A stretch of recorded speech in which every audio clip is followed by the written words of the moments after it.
Salut à tous, ici Michael et bienvenue dans cette nouvelle vidéo consacrée au logiciel Blender. Aujourd'hui, partie 2 de la formation où on va voir les bases de l'Object Mode. L'Object Mode, c'est quoi? C'est un mode d'une vue 3D que vous allez utiliser tout le temps, quasiment. Que ce soit pour bouger vos objets, pour changer les échelles de ceux-ci ou pour changer les rotations.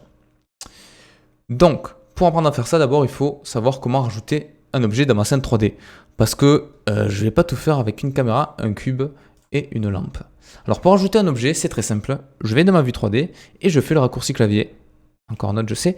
Shift A, ça me rajoute un petit pop-up Add. Et là, on a une liste.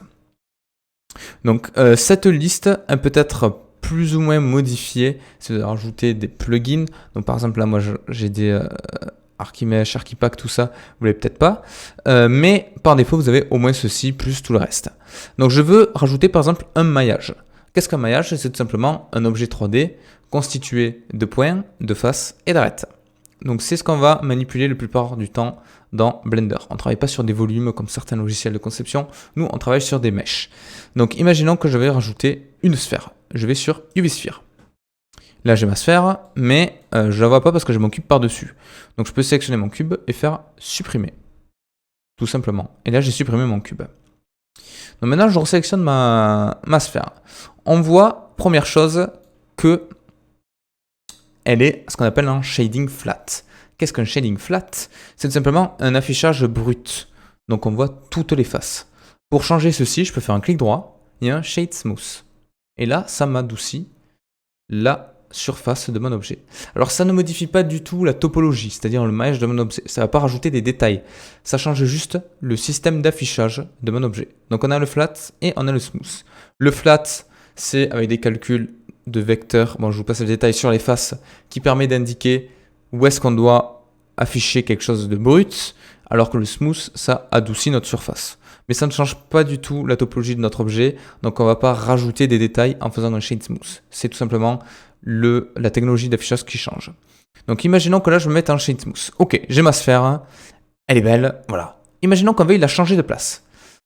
Donc vous allez me dire, encore des raccourcis. Ouais, il y a plusieurs possibilités. Première possibilité, vous pouvez aller à gauche ici, et il y a quelque chose qui s'appelle Move. Si je clique dessus, ça me rajoute des petites flèches. On peut également l'afficher ici. Quand je clique là, on peut mettre Object Gizmo, Move, Rotate, Scale par exemple. Et comme ça, même quand je suis en mode sélection, j'ai toutes les possibilités. Donc on a les petites flèches pointues pour faire une translation, donc un changement de position. On a les petits carrés pour faire les changements d'échelle. Et on a les petits cercles pour faire les rotations. Donc tout ça c'est bien beau, mais moi je vais vous apprendre les raccourcis clavier. Parce qu'on va pas s'amuser à chaque fois à cliquer ici et tout. Donc ça, je vais même le désactiver. C'est pas bon. Enfin, c'est pas bon. Je vous le conseille pas. C'est très bien de connaître les raccourcis clavier parce qu'on va les utiliser en permanence. Il n'y en a que 3. Donc ça va, normalement ça devrait pas être difficile. Formé en Shade Smooth. Le changement de position, à savoir la translation, c'est la touche G. Ça permet donc de faire un changement de position. On a ensuite la rotation avec la touche R. Donc ça me permet de faire une rotation. Et on a ensuite la touche changement d'échelle, avec S, comme scale. Voilà. Donc là, vous allez me dire, c'est bien beau, mais tout à l'heure, avec les flèches, je pouvais indiquer à Blender, je veux faire une rotation sur X, sur Y ou sur Z. Mais là, c'est pas plus compliqué. Vous avez juste à utiliser le premier raccourci, ainsi que la touche de l'axe. Je sais pas si je suis clair. Par exemple, si je veux faire un changement de position selon l'axe des X, je vais faire G pour enclencher un changement de position et je vais faire X. Et ça me permet de bloquer, de verrouiller mon changement sur la touche des X. Ça marche avec tout. S, je peux faire Z par exemple et ça me fait sur du Z.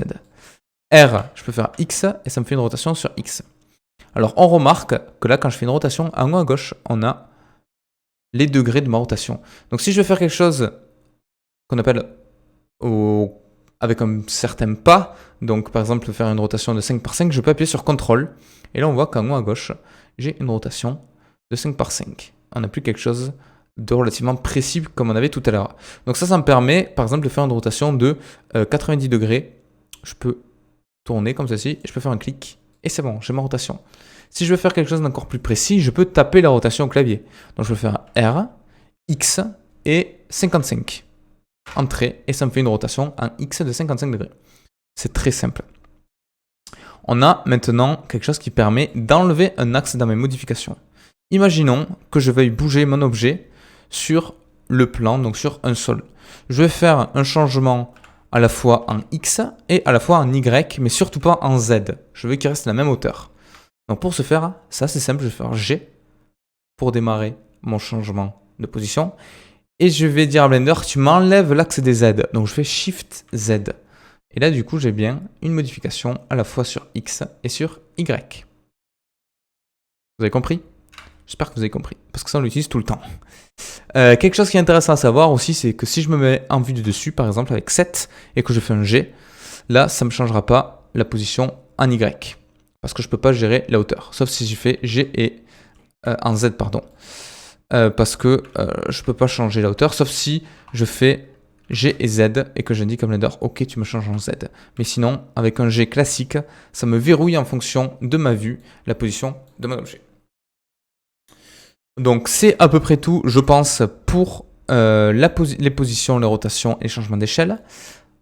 En sachant qu'à chaque fois que vous allez faire ceci, vous pouvez appuyer sur N ou cliquer sur la petite flèche d'en haut à droite pour ouvrir ce petit panneau. Et vous pouvez faire quelque chose à la main si vous le souhaitez. Si vous voulez un X par exemple en 5, vous cliquez sur 5. Et là vous avez tout. Vous avez la location, la rotation et l'échelle. Et vous pouvez tout changer à partir d'ici.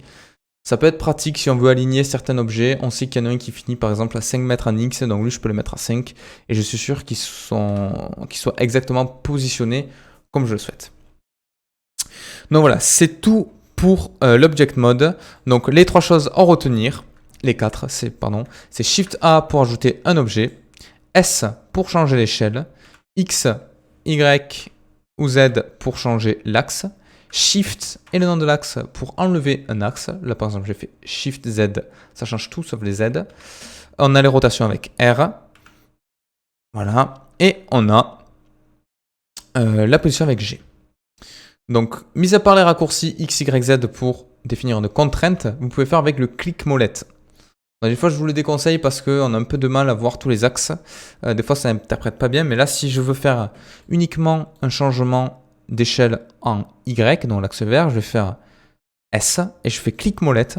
Je sélectionne mon axe. Donc là, on voit que j'ai une petite droite qui s'affiche. Et je peux indiquer la contrainte en Blender.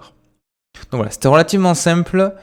Pour le moment, pas très intéressant. On a vu 2-3 choses. Ça vous permet de créer pas grand chose en fait. Des cubes étirés, des sphères, etc. Dans la prochaine vidéo, on voit la sélection. Très très important. Et ensuite, dans 2 vidéos, on verra la modélisation de votre premier objet. Je vous dis à tout de suite. Ciao.